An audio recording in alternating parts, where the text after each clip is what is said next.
Avez-vous déjà ressenti cette étrange sensation juste avant de prendre une décision, comme une petite voix intérieure qui vous murmure de ne pas le faire? Vous ne savez pas pourquoi, mais c'est là, persistant. Peut-être que vous vous apprêtiez à prendre votre chemin habituel pour aller au travail, et soudain, une impulsion vous dit de changer de route.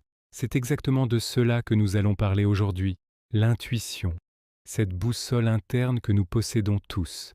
Imaginez avoir un guide personnel, une sorte de GPS pour la vie, qui semble savoir à l'avance ce qui va se passer.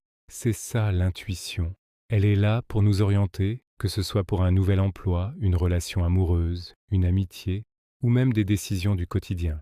Elle nous envoie des signes, des pressentiments, des sensations physiques parfois. Le problème, c'est que nous ne sommes pas toujours à l'écoute. Pensez à une fois où vous avez ignoré cette petite voix. Vous avez accepté ce job qui semblait parfait sur le papier, mais au fond de vous, quelque chose clochait. Quelques mois plus tard, vous réalisez que l'ambiance est toxique et que vous auriez dû écouter votre premier ressenti. Ou à l'inverse, cette fois où vous avez suivi votre instinct sans trop savoir pourquoi. Vous avez annulé un voyage à la dernière minute et plus tard, vous apprenez qu'un énorme problème est survenu, vous faisant réaliser que vous avez évité une catastrophe. Ces expériences, qu'elles soient positives ou négatives, nous montrent à quel point notre intuition est précieuse. Quand on l'écoute, les choses semblent se mettre en place plus facilement. Quand on l'ignore, on se retrouve souvent à dire « je le savais »,« j'aurais dû m'écouter ». Ce n'est pas de la magie, c'est une forme d'intelligence profonde, une connexion avec une partie de nous qui perçoit les choses au-delà de la logique pure. Mais alors, comment faire pour mieux écouter cette boussole intérieure? La première étape, c'est de ralentir. Dans notre monde hyperactif, on est constamment bombardé d'informations, de bruits, de distractions. Il est difficile d'entendre une petite voix quand tout le reste crie autour de nous. Prenez le temps chaque jour de vous poser, même 5 minutes, dans le calme. Respirez profondément et demandez-vous simplement « Comment je me sens vraiment ?» Sans jugement, juste en observant. La méditation est un outil formidable pour ça. Elle nous apprend à calmer le brouhaha mental et à nous connecter à notre corps et à nos sensations. Votre corps est un messager incroyable de votre intuition. Une boule au ventre avant un rendez-vous, une sensation de légèreté quand vous pensez à un projet, des frissons en rencontrant quelqu'un. Ce sont des signaux.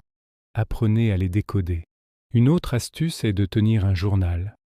Notez vos pressentiments, vos rêves, les coïncidences étranges. Quand vous avez une intuition forte à propos de quelque chose, écrivez-la. Plus tard, vous pourrez y revenir et voir si elle s'est avérée juste. Cet exercice vous aidera à renforcer votre confiance en cette capacité. Vous verrez avec le temps que votre boussole est bien plus fiable que vous ne le pensiez. Parfois, l'intuition peut sembler complètement illogique. Votre raison vous dit une chose, mais votre cœur, votre ventre, vous en dit une autre. C'est souvent dans ces moments-là qu'il est le plus important de l'écouter. Notre mental est limité par nos expériences passées, nos peurs, nos croyances. L'intuition, elle, voit plus loin. Elle a une vue d'ensemble. Pensez-y comme à un muscle. Plus vous l'utilisez, plus il devient fort. Commencez par de petites décisions. Au supermarché, laissez votre intuition choisir le fruit qui vous semble le meilleur. En choisissant un film, ne lisez pas les critiques. Sentez simplement celui qui vous attire le plus. Ces petits exercices quotidiens vont affûter votre capacité à recevoir et à faire confiance à ces messages subtils. Faire confiance à son intuition, ce n'est pas rejeter la logique, c'est utiliser les deux ensemble. C'est comme avoir deux conseillers experts. L'un est un analyste brillant qui se base sur les faits et les chiffres. L'autre est un sage qui ressent les énergies, les possibilités cachées. La meilleure décision est souvent celle qui satisfait à la fois votre tête et votre cœur. Par exemple, dans une relation, que ce soit amicale ou amoureux, vous pouvez rencontrer quelqu'un de parfait en apparence. Il ou elle coche toutes les cases. Mais si vous ressentez un malaise inexplicable en sa présence, ne l'ignorez pas. Votre intuition essaie peut-être de vous protéger de quelque chose que votre esprit logique n'a pas encore perçu.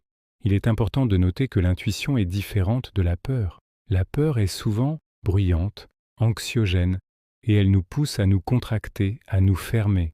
L'intuition, même lorsqu'elle nous avertit d'un danger, est souvent plus calme, plus neutre. C'est un simple savoir, une certitude intérieure, sans le drame qui accompagne souvent la peur. Apprendre à faire la différence entre les deux est une étape clé. Cultiver son intuition, c'est se faire le plus beau des cadeaux. C'est apprendre à se faire confiance, à naviguer dans la vie avec plus de sérénité et d'assurance. C'est accepter que nous avons en nous une sagesse profonde qui ne demande qu'à être écoutée. Votre intuition est votre meilleur allié, votre guide le plus fidèle. Elle est là pour vous aider à chaque étape de votre vie, pour vous mener vers les expériences, les personnes et les chemins qui sont vraiment faits pour vous. Alors la prochaine fois que vous sentirez cette petite étincelle, ce murmure intérieur, ne le balayez pas d'un revers de la main. Arrêtez-vous un instant. Écoutez, même si cela vous paraît insensé sur le moment, faites-lui confiance. Vous pourriez être surpris de voir où elle vous mène. C'est un voyage fascinant à la découverte de soi. Merci d'avoir regardé cette vidéo. J'espère qu'elle vous a inspiré à vous reconnecter avec votre propre boussole intérieure. N'hésitez pas à partager dans les commentaires une expérience où votre intuition vous a bien guidé. Si vous avez aimé ce contenu, pensez à vous abonner et à activer la cloche pour ne rien manquer. Prenez soin de vous et à très bientôt.